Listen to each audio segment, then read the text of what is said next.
Hey guys, this is my first time recording. I'm pretty much here to basically talk to you guys about a few things that I had been through in life, that I overcame. So, over the time, over the videos that I post, it will be about pretty much my lifestyle, everything that I've encountered. Um, I think the first thing that I want to talk about is basically like my childhood growing up.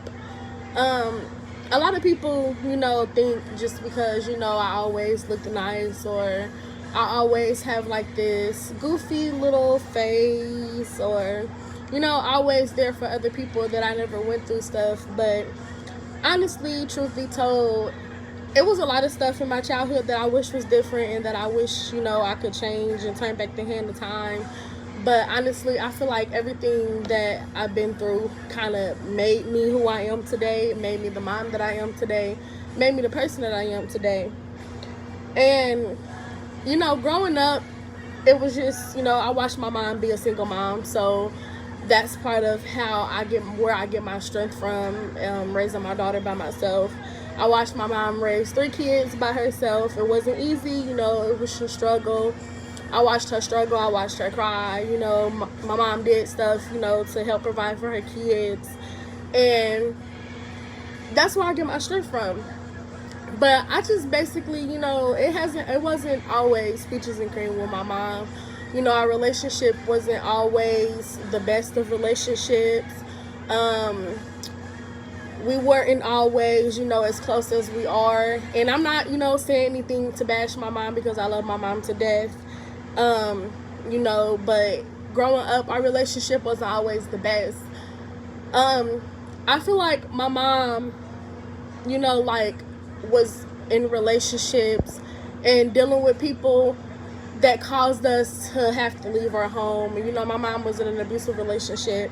So it was kind of hard being the oldest and having to, see that and deal with that and everything. So it was just like, it was real rough and real hard. On top of, my dad went to jail when I was 7 or 8 years old. So that kind of really made it hard because it was like at the times where I wasn't able to, depend on my mom. I should have been able to call on my dad, but I wasn't able to because he was in jail, for his own reasons or whatever. So it was just like, it was like really hard. But I would say the hardest thing growing up in the household, being the oldest, out of my other 2 siblings was, the times that my mom was in an abusive, the abusive relationships. I was always scared that one day me and my siblings would come home and we will find our mom, dead or, beat to death or beat up real bad. And that was always like, a biggest fear. And it was to the point where, my mom would make sure that we was okay. And to the point where she would make arrangements for us to stay with other family members just so that we would be okay and we wouldn't have to deal with that. But it was like being a child on top of being the oldest, that was kind of hard living with other people and trying to maintain school because it was like I can never stay focused in school because I was always worried. Like, it was to the point when I was in high school, it was this one time when I went to Charlotte High School, and my mom was in this real, like, fucking with this real abusive girl, or whatever, and it was just like, it was real frustrating because it was times where I would go to school and I would literally just be like, I would constantly be wanting to call my mom, constantly want to check on my mom just to make sure that she was okay, because it was like times where I literally had visions of my mom getting killed by this person. And it literally used to like bother me because it was just like, this is a girl, like, beat her ass. But it's like at the same time when you love someone and, at the time I was young, so I never really could even put myself in the predicament or even really like begin to understand where it had came from. So it was like throughout my high school years, I literally was like unstable because we was constantly, trying to run from my mom's significant others. We were constantly trying to, like get away, but it never worked because, somehow my mom always found a way to forgive, and we always ended back up in the same predicament.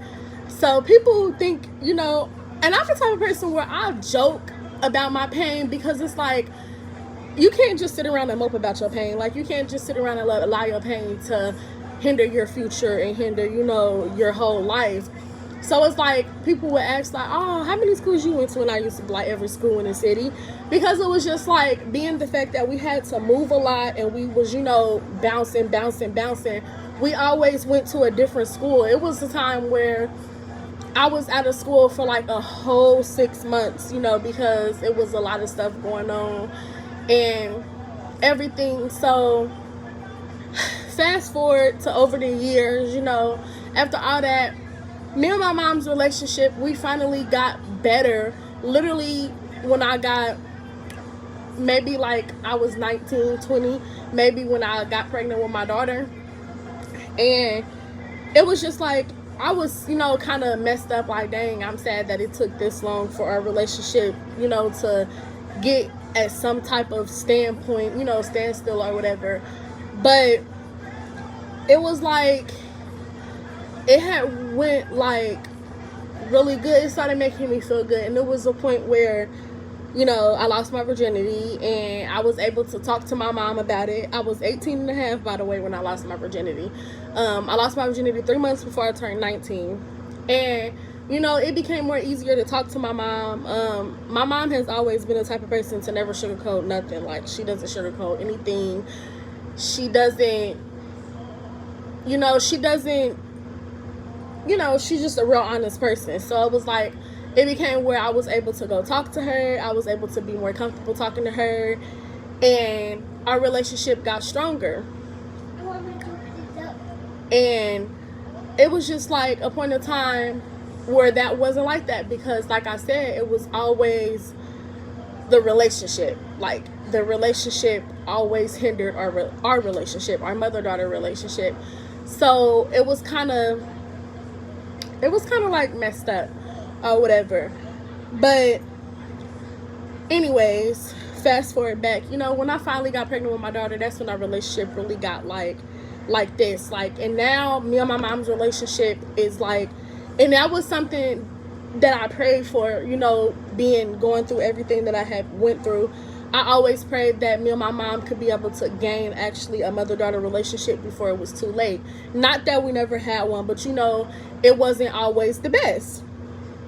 And again, I'm not saying that to down my mom, because like I said, I love my mom to death. That's my woman, that's my baby, that's my best friend, that's literally my queen. And without her, I wouldn't be the woman I am today. But it was just always, people, it made me feel some type of way because, growing up in high school, going through everything, bouncing house to house, jumping school to school, finally get comfortable, meet friends, then have to move, or, it was just so much. And it was like, I used to get jealous because I would see, my friends or other high schoolers, talking to their mom and be able, and it was just like, I wish I could be like that. But instead, I was always, like, praying for my mom, like, praying like, Lord, just please let her make it out of this relationship. Like, this is not something that I want to deal with. So it had kind of made it real hard. But, as I was saying, our relationship had got better. And, my mom made up for all the missed time with me, with us, with my daughter.